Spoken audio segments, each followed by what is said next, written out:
What's up, guys? Darius cousin here, back with another video, and this time we actually have a name for it. It's called I'm gonna call this the Game Masters discussion. This wasn't my idea. I have to give credit where credit is due. This idea was the Scott 112. So the Scott, thank you very much for this idea. That's what we're gonna call this video series from now on. And basically, if you're new here, I'll give you a quick little summary of what this is. It's sort of a way for me to recap this previous adventure. If you haven't seen it, I would recommend that you go and watch it because that's what we're going to talk about today, and there will be a little bit of spoilers. It's a way for me to maybe explain something in the show that I didn't get a chance to cover properly, or maybe fix any mistakes that I've done, and generally to serve as our closure, I guess, to this adventure and get us ready for the next one. So, the first thing that I want to touch on is tell you guys a little bit about the process that I went through to create this adventure. It first started off with me wanting to do something with the medieval era. Like, the medieval era is one of my favorite historical periods. It's very tight with the antiquity, ancient Rome, ancient Greece, but I do love the medieval era, and I wanted to involve something with it. So then I thought, okay, what's in the medieval era? What do people do? What happened in the medieval era? At first I wanted to do maybe something with like knights and Templars in the Crusades, but I had just come from doing the Greek mythology episode and I was still into Greek mythology. I wanted to do something that still had at least some mythology in it. So then I started to shift away from doing Knights and Templars. I told myself that I was probably going to do it in another video anyways, and I started to look more into the mythology side of the medieval era. And there's a lot of mythology in the medieval era, but I realized that King Arthur was part of it. And King Arthur and Merlin specifically are two videos that I really enjoyed doing when I was doing my history videos. I've covered them in the past, and I thought this would be a very cool opportunity for me to revisit those characters, revisit those stories, and sort of maybe create my own within them. So I was decided on King Arthur, Merlin. I wasn't sure which one of those two I was going to pick. I knew that they kind of worked together, right? Like Merlin was King Arthur's advisor. So then I got to research. At first, I started researching what the actual written documents say about King Arthur and who he was and when he was. I found out that these documents were written sometime in the 11th century AD, but they were talking about a King Arthur that lived supposedly in the 6th century AD. So I'm like, okay, that's my starting point. That's the time period that this adventure is going to take place. It fits within the medieval period. It's all good. So I started researching what happened in England in the 6th century. I learned about the Anglo-Saxons. I learned about the fact that the Romans had invaded Britain, but then they had to pull back their armies because the empire was collapsing, and thus they left Britain without an army, and that's why the Anglo-Saxons invaded.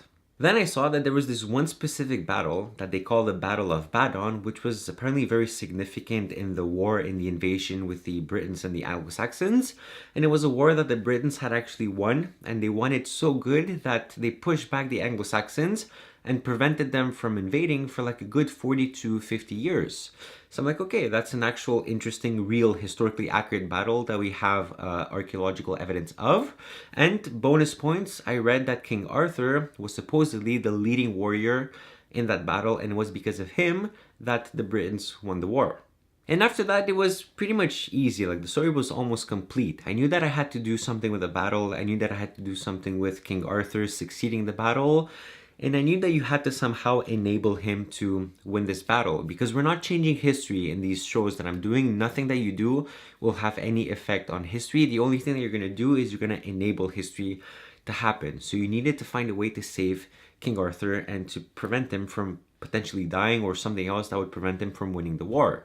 And then I thought, well, how can you save King Arthur? Because King Arthur has the Excalibur, right? As long as he wields it, he's invincible. Nobody can kill him. So I'm like, okay, how does one kill somebody that's invincible? Well, logically, you have to knock the sword out of his hand. That's how he eventually died. Somebody knocked the sword out of his hand and he was to be killed. So I'm like, okay, somebody is gonna do that to King Arthur. Then I started to research how somebody was going to do that. I found out that Merlin had made a couple of weapons for Arthur, right? The dagger, the spear, there was a shield. There was more than I talked about in the episode. The bow, surprise, surprise, was not one of the weapons that Merlin made for Arthur.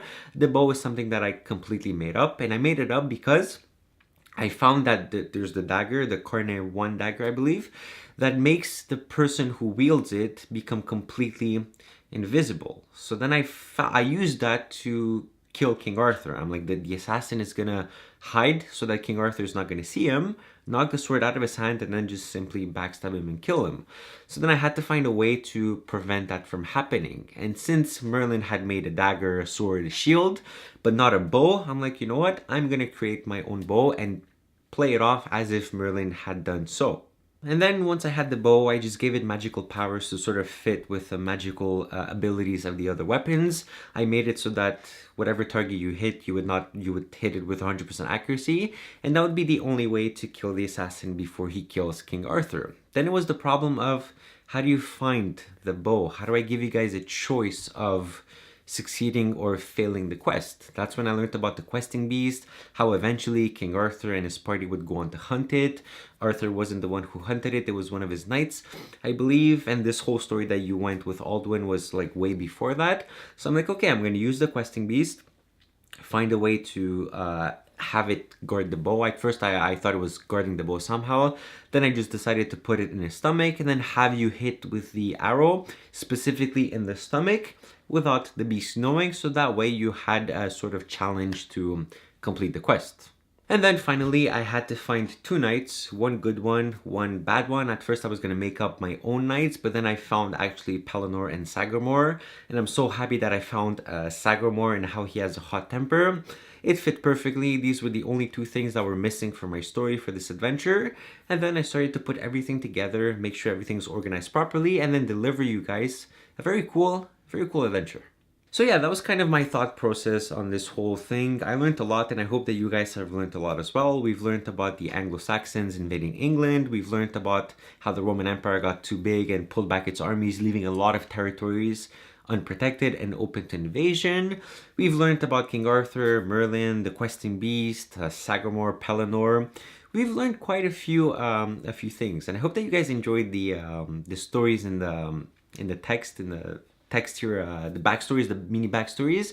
I put a lot of, not a lot of, because it's simply writing text, but I do try to make them as extreme as I can. There was a story with this girl that she was kidnapped with her daughters. I completely made that up. The Anglo-Saxons burning Portsmouth, I completely made that up as well. That probably didn't happen. It obviously wasn't as extreme, but I'm sort of using those things as like a caricature of the events that really took on, with a little bit of exaggeration. So don't take those too seriously. But overall, it was a really great adventure. I really had a lot of fun making it, working on it, creating the choices, making everything fit within the real historical narrative.